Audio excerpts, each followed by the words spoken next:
नमस्कार दोस्तों, स्वागत है आपका फिर से हमारे यूट्यूब चैनल में सेफ जोन में। आज हम बात करेंगे सेफ्टी नेट के बारे में। सेफ्टी नेट क्या होता है, सेफ्टी नेट के कितने प्रकार हैं, सेफ्टी नेट का स्टैंडर्ड क्या है, सेफ्टी नेट का आईएस कोड क्या है। तो मैं आपको अभी लाइव दिखाता हूँ हमारे साइड पे अभी जो सेफ्टी नेट लगा हुआ है उसके बारे में। चलिए अभी देखो, ये आपके सामने जो नेट है एक सैम्पल नेट है। अभी हमारे एक वेंडर है, उन्होंने एक सैम्पल नेट दिया था। जब हम सेफ्टी नेट लगाने का, जब हाई राइज बिल्डिंग है आपका 2, 4, 5 या उसके ऊपर जो फ्लोर रहेगा उसके ऊपर काम रहेगा, तो उधर हमको फॉल प्रोटेक्शन के लिए सेफ्टी नेट लगाना पड़ता है। तो हमने एक सैंपल मंगाया था, जैसे कि आप देख रहे हो सैंपल।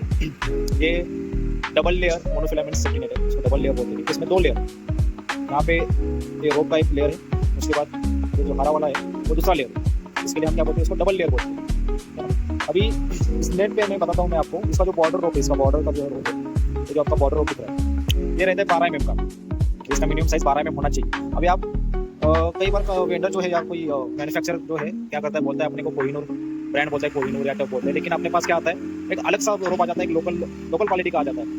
तो जो भी सेफ्टी ऑफिसर है या जो सेफ्टी प्रोफेशनल है, वो कैसे चेक करना है, उसको कैसे पता करना है कि वो जो जिसने बोला था वही नेट है कि नहीं। इसका जो बॉर्डर साइज का जो रोप है, ये इधर से प्लास्टिक स्ट्रिप खोलोगे, तो खोलने के बाद इसको अगर आप अलग करोगे, ये रोप को अलग खुला करोगे, उसके अंदर एक स्ट्रिप मिलेगा आपको।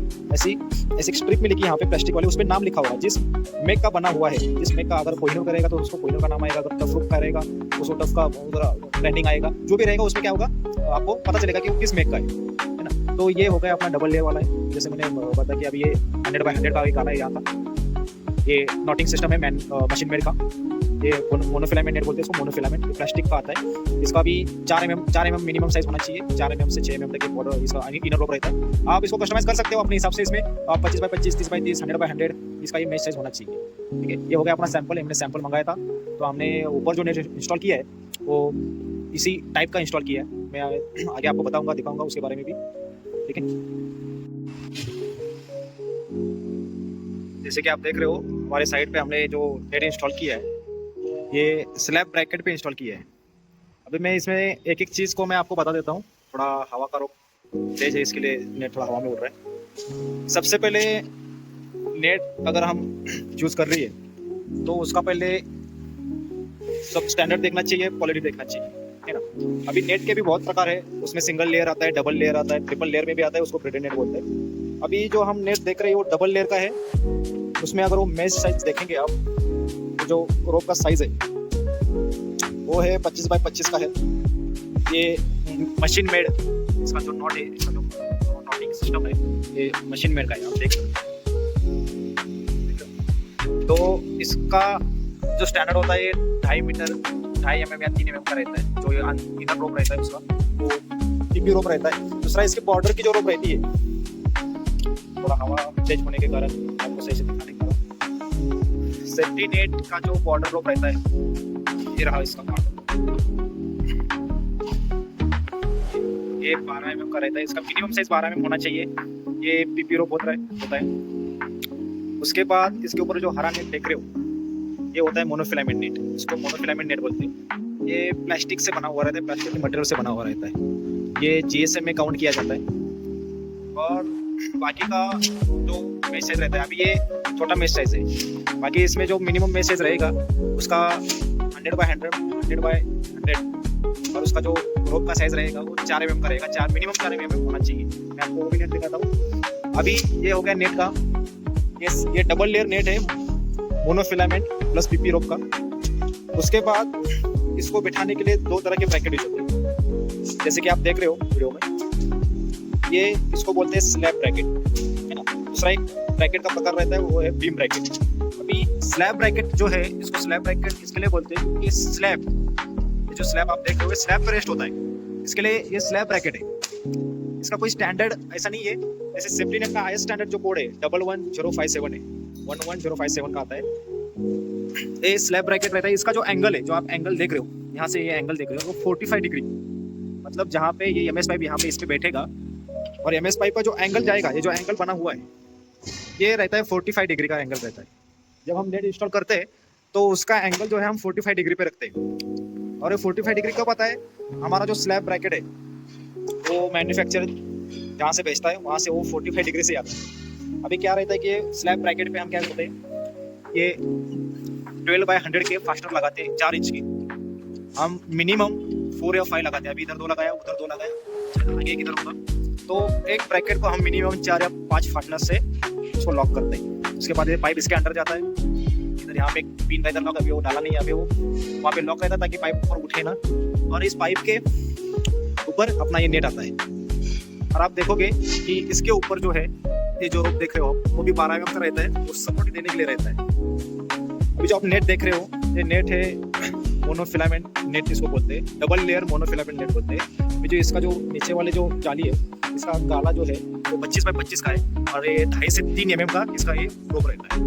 अभी दूसरा नेट मैं आपको दिखाता हूँ, ठीक है। जैसे हमने अभी देखा पिछला वाला जो नेट था उसका जो मेश साइज था, या जो ये जो रोप था वो 25x25 का था, तो 2.5 mm से 3 mm का वो इनर रोप रहता है ये।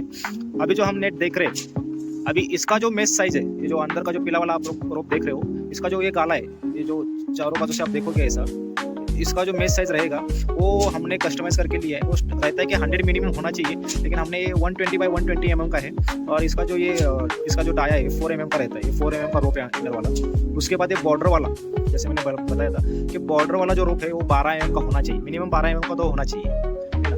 तो उसका ये डबल लेयर क्योंकि ये पहला लेयर इसका ये रोप का मेश साइज का हो गया, और जो दूसरा लेयर है अपना मोनोफिलामेंट नेट का हो गया। इसको मोनोफिलामेंट ग्रीन नेट बोलते हैं, प्लास्टिक का बना हुआ रहता है, प्लास्टिक मटेरियल रहता है। ये 2 लेयर में, इसके लिए डबल लेयर इसको बोलते हैं। और जैसे मैंने आपको बताया ब्रैकेट के बारे में, स्लैब ब्रैकेट 45 डिग्री में रहता है, 45 डिग्री में रहेगा, उसमें पाइप जाएगा MS पाइप। अभी MS पाइप का जो स्टैंडर्ड है, अभी ये 6 मीटर का पाइप है, ये पूरा इधर से पूरा 6 मीटर तक बाहर जाता है, लगभग 1 मीटर अंदर रहता है, 5 मीटर बाहर जाता है। इतना तो मिनिमम सेफ्टी फैक्टर के अनुसार उतना मिनिमम बाहर निकलना होना चाहिए। ये जो पाइप रहता है 6 मीटर का रहता है, 3 या 4 इंच का पाइप रहता है, ये MS पाइप बोलते हैं इसको। उसके बाद इसका जो नेट का साइज़ है, स्टैंडर्ड साइज़ है, ये 10x5 या 10x6 का नेट रहता है। आप ये नेट देख रहे होंगे, इसका जो साइज़ है 10x6 या 10x5 का रहता है। हमने जो इंस्टॉल किया है वो 10x6 का नेट है, मतलब 6 मीटर ऐसा उधर जाएगा बाहर की तरफ, और 10 मीटर रहेगा ऐसा, उसकी विड्थ रहेगी 10 मीटर, और उसकी ऐसी बाहर की तरफ लंबाई रहेगी 6 मीटर। तो 10x6 का वो स्टैंडर्ड है। उसके बाद आप बात करेंगे ये नेट कहाँ पे इंस्टॉल होना चाहिए, सबसे महत्वपूर्ण क्वेश्चन है। अभी देखो, अगर ग्राउंड फ्लोर से, इसका एक भी स्टैंडर्ड है कि ग्राउंड फ्लोर से 6 मीटर, नीचे से ऊपर 6 मीटर होना चाहिए, या वर्किंग प्लेटफॉर्म जहाँ वहाँ वर्किंग हो रही है, जहाँ वर्कर लोग काम कर रहे हैं, तो उसके नीचे 6 मीटर नीचे उसका वो नेट इंस्टॉल होना चाहिए। अगर आदमी की ऊंचाई 1.8 मीटर अगर लगभग पकड़ दी जाए, अगर वो नीचे फॉल करेगा, ऊपर से अगर नीचे फॉल करेगा, तो नेट उसको कैच होना चाहिए। नेट पे वो जब वो नीचे गिरेगा तो नेट पे सीधा गिरना चाहिए। ऐसा नहीं होना चाहिए कि हमने नेट लगाया, नेट होगा अंदर, ऊंचाई होगी ज़्यादा, अगर आदमी नीचे गिरेगा तो वो जैसा उसका रेशियो रहेगा वो सीधा नेट को छोड़ के सीधा नीचे गिरेगा, ऐसा नहीं होना चाहिए। और इसका जो ऐसा झूला बना हुआ है नेट का, उसको स्लैगिंग बोलते हैं, स्लैगिंग। वो स्लैगिंग में 40 डिग्री से ज़्यादा नहीं होना चाहिए, है ना। तो ये जो कुछ बातें हैं सेफ्टी नेट इंस्टॉल करने के दौरान, अभी हमने जो सब सेफ्टी नेट इंस्टॉल किया है पूरा स्लैब ब्रैकेट पे इंस्टॉल किया है, आप देख सकते हो। हम 2 लेयर में नेट इंस्टॉल किया है। अभी जो वर्किंग प्लेटफॉर्म है उसके नीचे एक फ्लोर और बीच में एक फ्लोर, ऐसा सेफ्टी नेट को इंस्टॉल किया है, सभी स्लैब ब्रैकेट पे है। और इसको क्या करना है कि इसके अगर ऊपर कोई कचरा गिरता है, कंक्रीट गिरता है, कोई प्लाई गिरता है, कोई ना कोई चीज़ गिरती रहती है, तो उसको तुरंत साफ करना चाहिए। जो कचरा गिरता है, जो कंक्रीट गिरता है, क्या होता है कि एक बार कंक्रीट इस पर गिर गया, अभी देखो यहाँ पे कंक्रीट गिरा था लेकिन हमने तुरंत साफ किया, है ना। अगर वो कंक्रीट गिरता है, अगर वो 4-5 दिन या 2 दिन वैसे ही रहता है, तो पूरा सेट हो जाएगा, इस पर कंक्रीट पूरा सेट हो जाएगा, बाद में निकलते टाइम आपको निकलेगा नहीं। अगर उसी टाइम कंक्रीट गिरता है, उसी टाइम अगर उसमें पानी मारोगे तो उसमें से सीमेंट या जो केमिकल रहेगा खुला हो जाएगा, वो खाली खड़ी बच जाएगी और बाद में आसानी से निकाल सकते हैं। क्या होता है फिर जाली फट जाती है, ऐसे मेरा 3 जाली फटा हुआ है। कंक्रीट इसमें गिरता है तो कोई बताता नहीं है, तो कंक्रीट जब गिरता है उसको तुरंत निकालने की कोशिश करना है। जब कंक्रीट निकालोगे जाली फटेगा नहीं, और जाली फटता है तो जाली बाद में काम का नहीं आता है, उसकी स्ट्रेंथ कम हो जाती है, उसका जो पकड़ने का या उसमें सामान अगर कुछ गिरेगा तो नीचे वाला आसानी से टूट सकता है, जो सामान उसको बचा नहीं पाएगा। तो ये ध्यान में रखना है, उसको टाइम टू टाइम उसको फिनिशिंग या उसका जो क्लीननेस रहेगा वो साफ सुथरा रहना चाहिए नेट हमेशा। कोई भी सामान गिरता है, सिकंजा गिरता है, प्लाई गिरता है, छोटा मोटा टुकड़ा गिरता है, कंक्रीट गिरता है, तो उसको तुरंत निकलना चाहिए, है ना। तो अभी ये हो गया सेफ्टी नेट के बारे में। मैं अगले वीडियो में आपको इसमें ड्रॉप टेस्ट दिखाऊंगा कि ड्रॉप टेस्ट होता क्या है, कितने केजी का हम ड्रॉप टेस्ट कहते हैं, क्यों ड्रॉप टेस्ट ज़रूरी है और कैसे किया जाता है, ये सब सारी चीज़ें मैं अगली वीडियो में बताऊँगा। ओके। तब तक चलो सब सुरक्षित रहो। धन्यवाद।